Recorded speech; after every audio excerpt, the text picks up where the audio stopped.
राधिका बरसाने वारी की जय। राधे राधे।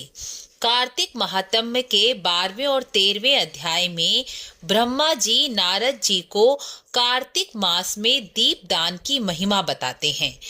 रमा एकादशी पर दीपदान किस प्रकार करना चाहिए, आकाश दीपदान कैसे करना चाहिए, यह सब ब्रह्मा जी नारद जी से कहते हैं। पृथ्वी पर स्त्री हो या पुरुष, जन्म से लेकर मृत्यु तक जो जो पाप करते हैं वह सब कार्तिक मास में दीपदान करने से ही नष्ट हो जाते हैं। इस विषय में पुराणों में एक कथा आती है। द्रविड़ देश में बुद्ध नाम का एक ब्राह्मण रहता था। उसकी स्त्री बड़ी दुष्ट और चरित्रहीन थी। उसके दोष से पति की आयु क्षीण हो गई और ब्राह्मण की मृत्यु हो गई।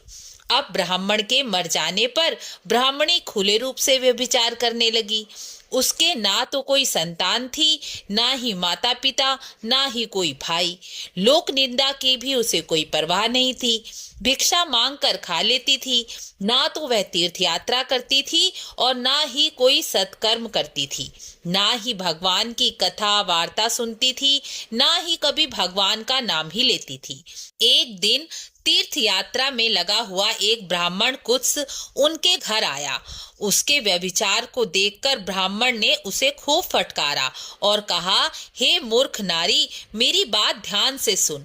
तू इस मांस, पीव और रक्त से भरे शरीर को, जो केवल दुख का कारण है, उसकी वासना पूर्ति के लिए पाप कर्म करती जा रही है। यह देह बुलबुले के समान है, एक दिन इसका नाश हो जाएगा। तू इस शरीर को हमेशा मानकर बैठी है, तो इस मोह को त्याग दे। भगवान की लीला, कथा और नाम में मन लगा।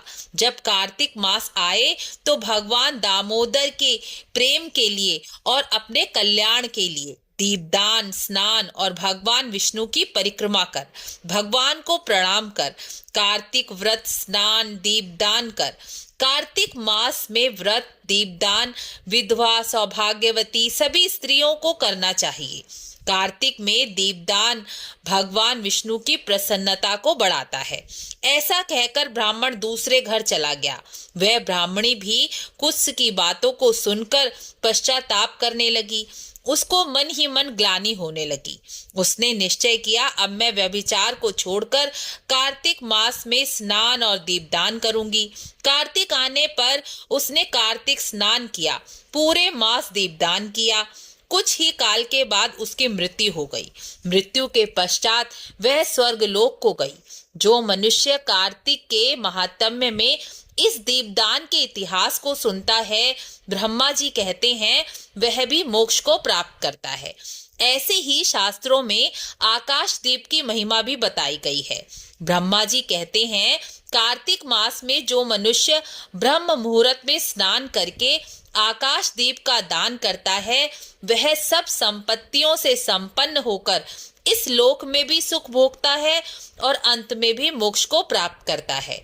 इसलिए कार्तिक मास में भगवान विष्णु के मंदिर में या अपने घर की छत पर आकाश दीप का दान अवश्य ही करना चाहिए।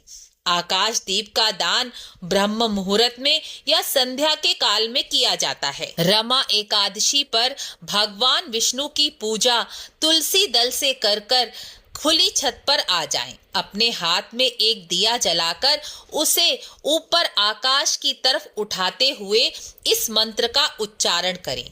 मैं सर्वस्वरूप विश्वधारी भगवान दामोदर को नमस्कार करके यह आकाश दीप देती हूँ, जो भगवान को अति प्रिय है। इस प्रकार आकाश दीप का दान करने से भगवान विष्णु की प्रसन्नता प्राप्त होती है और भगवान से जिस भी प्रकार की मनोकामना हो वह पूर्ण होती है। आगे ब्रह्मा जी कहते हैं कि पितरों की प्रसन्नता के लिए भी रमा एकादशी पर दीपदान किया जाता है। जिनकी कुंडली में पितृदोष है या पितृ प्रसन्न नहीं है, वह रमा एकादशी से लेकर दीपावली तक पितरों के निमित्त आकाश दीप का दान करें तो उनके पितृ चाहे कितने भी अप्रसन्न हों या नरक में गिरे हों, उन्हें उत्तम गति प्राप्त होती है और पितरों का आशीर्वाद भी मिलता है। यह मैं नहीं, स्वयं कार्तिक महात्म्य में ब्रह्मा जी नारद जी को बताते हैं। स्कंद पुराण के कार्तिक महात्म्य में ब्रह्मा जी बताते हैं कि जो मनुष्य पितरों के निमित्त आकाश दीप का दान करते हैं वह यह मंत्र बोलें, पितरों को नमस्कार है, प्रेतों को नमस्कार है, धर्म स्वरूप विष्णु को नमस्कार है, यमराज को नमस्कार है, दुर्गम पथ पर रक्षा करने वाले भगवान रुद्र को नमस्कार है। ऐसा कहकर जो आकाश दीप का दान करते हैं वह पितरों की प्रसन्नता और आशीर्वाद दोनों ही प्राप्त करते हैं। और आपको वीडियो पसंद आई हो तो लाइक शेयर भी अवश्य करें। राधे राधे।